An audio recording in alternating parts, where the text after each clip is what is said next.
Valentine's Day was turning out to be another uneventful night. A few drinks, half-hearted attempts at conversation, then heading home empty-handed. The bar was packed, couples wrapped around each other, the whole place buzzing with affection that didn't include me or my friends. By midnight, it was clear the night was a bust. Then Eric met Lila. She was stunning. The kind of woman people wrote songs about. Dark hair shimmering under the neon lights, eyes flickering between green and gold, a presence that turned heads. And she wanted Eric. At first, it seemed like a lucky break. He brought her over, his smile wider than it had been all night, and the rest of the night blurred into drinks and laughter.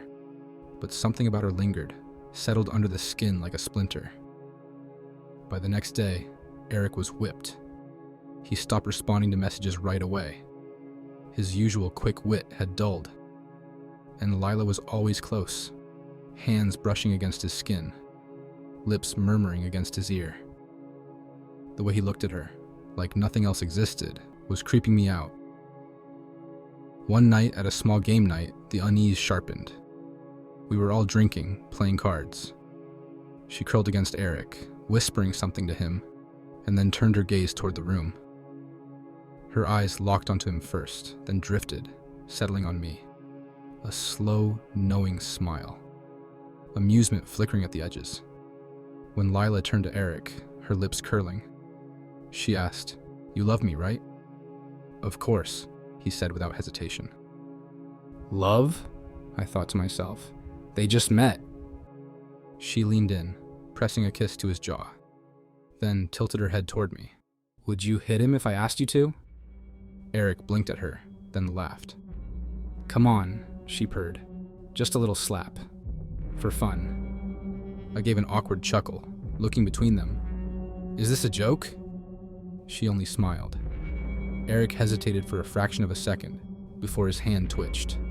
I saw the way his fingers flexed, like he was seriously considering it. Then he shook his head and laughed it off, but something in his eyes made my skin crawl. As game night ended, I figured I had too much to drink and crashed in Eric's office. I definitely locked the door that night. The next day was even stranger. It was around lunchtime, and Lila tried to come on to me. Eric had stepped out to grab more beer, and Lila lingered in the kitchen, swirling wine in a glass.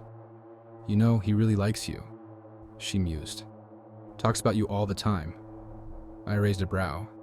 "I mean, we're practically brothers." She grinned, stepping closer. "I like you too." I stiffened as she reached out, brushing a cold hand against my arm. "You ever wonder what would happen if I kissed you?" My stomach turned. Every instinct told me to run, but I forced a chuckle instead. I wouldn't do that to him. Even if I wanted to be a dick, Eric would probably kill me. Her smile widened as she said, "Exactly." As we traded looks, the front door swung open. Eric's voice filled the space, casual and oblivious.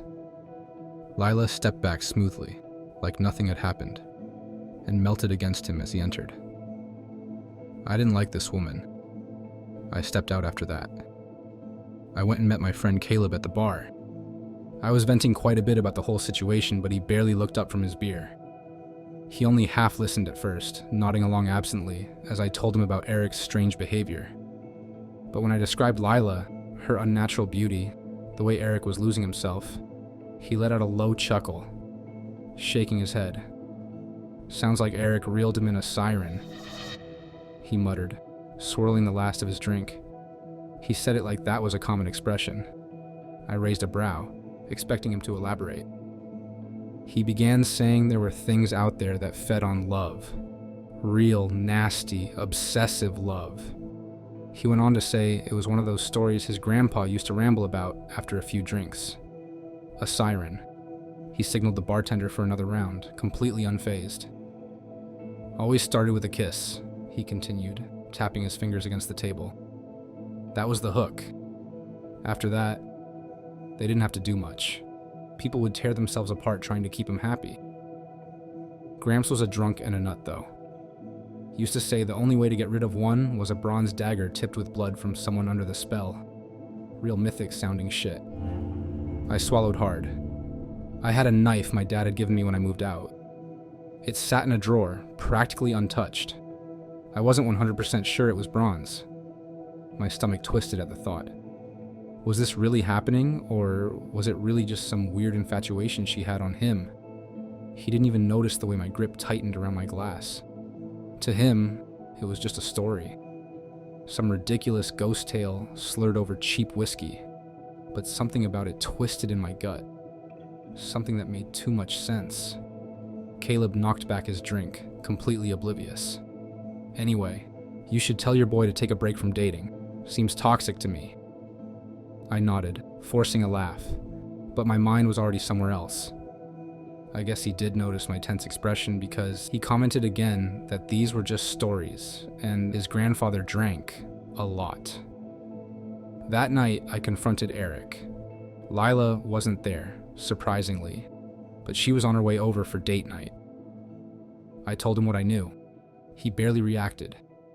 He just didn't care, absorbing the words without truly processing them. He didn't argue, didn't defend her, just breathed, ignoring anything I had to say. Then the knock came. His body tensed immediately, shoulders stiff, pupils dilating. The air in the room shifted. Outside, Lila stood waiting, a patient smile on her lips, her presence like a whispered promise in the dark. Eric's muscles coiled, drawn toward her like a moth to a flame. There was no time to think, only to act. I had the bronze knife on me, and I went for it. The fight was violent, messy. Eric moved with a strength that wasn't entirely his own, every strike fueled by something beyond reason. I only had to scratch him with the blade, but blows landed, bodies slammed into walls. The world blurred into movement and pain. But then at the last second, the blade found its mark. Not in him, but in the wall beside him, the tip glistening with his blood. Outside, Lila let out a sound that wasn't human. It tore through the night, a screech that sent pain lancing through my skull. She staggered back, her perfect features unraveling into something monstrous. She knew what was coming. She had to guess it with the blade in my hand, because when I looked up, she was gone. Eric collapsed. When he woke, the memories were fragmented, but he never wanted me to fill in the blanks. He was too embarrassed. I never held this against him. He thanked me in small ways, though. A meal here, a favor there. The weight of what had happened was something neither of us spoke about. I never asked if he missed her. I didn't want to know, but I do know that she got away, and that creatures like that really exist.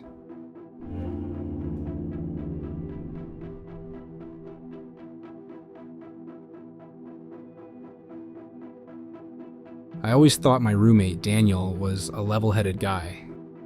We had lived together for 2 years, splitting rent, sharing beers after long shifts, and complaining about life in a way that made the world feel a little more manageable. But 2 weeks ago, he met her, the girl that changed everything. At first, there were only small signs of his infatuation. Absent-minded smiles, long pauses where he seemed lost in thought, an odd glow in his expression that wasn't like him. He mentioned meeting someone one night, but never elaborated, never offered a name or any real details. It didn't strike me as odd at first. Within days, he was consumed. He spent every free moment with her, stopped making plans with anyone else, and his appetite disappeared. He came home late, eyes glassy, murmuring to himself like he was waking from a trance. His behavior became erratic, his moods shifting unpredictably. There were moments where he seemed euphoric, caught up in an overwhelming bliss, only for it to be replaced by exhaustion so deep he could barely function. Whenever I tried to ask about her, his responses were vague. He would only say things like, she was perfect, unlike anyone else, the most incredible person he had ever met. But when pressed for specifics, he would deflect, as if the details didn't matter. What unsettled me most was that he never truly described her. If I asked what she looked like, he would wave the question away with a dreamy smile. The first and only time I saw her was one evening when I arrived home late. She was waiting outside our building under the streetlight, standing unnaturally still. Her hair cascaded in long golden waves. Her eyes a piercing green. Her figure statuesque. She was beautiful in a way that didn't seem real. An unsettling, manufactured beauty. When Daniel joined her, something about her face seemed to flicker, her features subtly shifting, though I couldn't place how. The longer I looked, the less certain I was of what I was actually seeing. That night, I barely slept. The unease clung to me like a sickness. When I woke up, Daniel was worse. His skin was pallid, his knuckles bruised. When I asked what had happened, he just stared at me with a detached, almost serene expression. Then, I found out about the fight. I heard about it secondhand from one of our mutual friends. Daniel had been at a bar when some guy had made a comment about his girlfriend.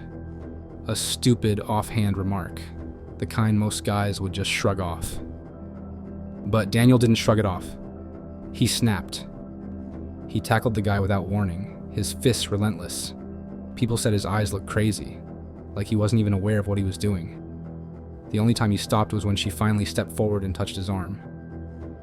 The moment her hand met his skin, he went still. Not angry, not remorseful, just still. And then he left, walking out of the bar without a word, as if none of it had ever happened.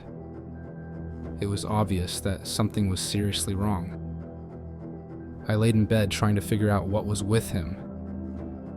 As I thought back about the root of the problem, it came back around to his new girlfriend. As I tried to put the blame on her, I realized I had never heard him say her name. Not once. Even when I asked directly, he hesitated, lips parting, as if the answer should have been obvious, but no words would come out. And then another thought struck me cold. What did she look like? I had seen her, hadn't I? I had seen blonde hair, green eyes. But the moment the question took shape in my mind, the image blurred. A sickening uncertainty gripped me. Her hair had been darker, hadn't it? And her eyes, weren't they blue? The more I tried to recall, the less sure I became. Determined to find answers, I spent the night searching online for anything that resembled what I was seeing in Daniel. Hours of clicking through forums and deep dive threads led me to an old Reddit post buried in a paranormal subreddit. A user had described their best friend's descent into obsession over a woman who never seemed to exist outside his mind. The details were disturbingly familiar. The rapid infatuation, the shifts in behavior, the inability to describe her, the violent outbursts. I reached out, and to my surprise, the user responded. We met the next day at a coffee shop, a man in his late 30s with a haunted look in his eyes. He wasted no time getting to the point.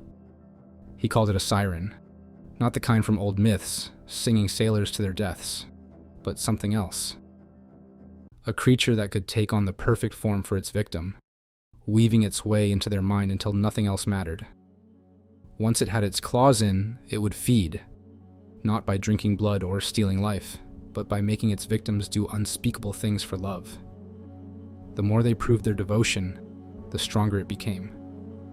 It needed chaos, destruction, pain, and when it had wrung everything it could from them, it would move on, leaving them broken or dead. I frowned at him, skeptical. The whole thing sounded like a story from a mental hospital resident, a ghost story twisted by internet hysteria. But then he told me about his friend, the way he changed, the acts he committed, the way he disappeared without a trace when it was over. The story was too similar, down to the smallest details. The siren wasn't just using Daniel, it was pushing him toward something, steering him toward an act he couldn't take back. I asked him what I should do. He hesitated before answering. The hold could be broken with something that severed the siren's influence. Sometimes it took violence, sometimes fire. He said a couple of sources said offing the siren with something that belonged to the victim. I don't know. He wasn't entirely clear about what he meant. Bottom line, you had to kill the siren. I wasn't sure how to take this. On one hand, this is coming from a stranger I met on Reddit whose friend may or may not have had anger issues. On the other, again, the similarities are too close together. I left the coffee shop with my mind racing, dread clawing at the edges of my thoughts. There was only one thing to do. I had to confront Daniel. That night, I found him at the apartment, standing in the dimly lit living room, staring at the window as if waiting for something. Daniel's entire demeanor shifted the moment I pressed him on it. Something in his body language stiffened, his hands curling into fists. His breathing grew shallow, his expression darkening into something I had never seen on him before, pure, unfiltered rage. He looked right at me and said, "You can't keep me from her." A second later, he lunged. I barely had time to react before his fist connected. His strength was wild, erratic, fueled by something beyond reason. I tried to shove him off, but he was relentless, striking with a force I never thought he had. My vision blurred as pain exploded across my skull, and I hit the floor hard. He was over me, his hands and feet coming down on me. Trying to fight him from the floor, my struggles grew weaker, darkness creeping at the edges of my sight. Then, just as suddenly as it had come, his rage vanished. His grip loosened, his posture going slack. He turned toward the door, and in the opening, she was there waiting for him.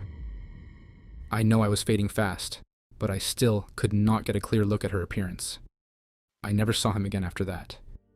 His belongings remained untouched, his phone went straight to voicemail, and his social media was wiped clean. No posts, no trace. 2 days later, while nursing my bruises and welts, I saw the news.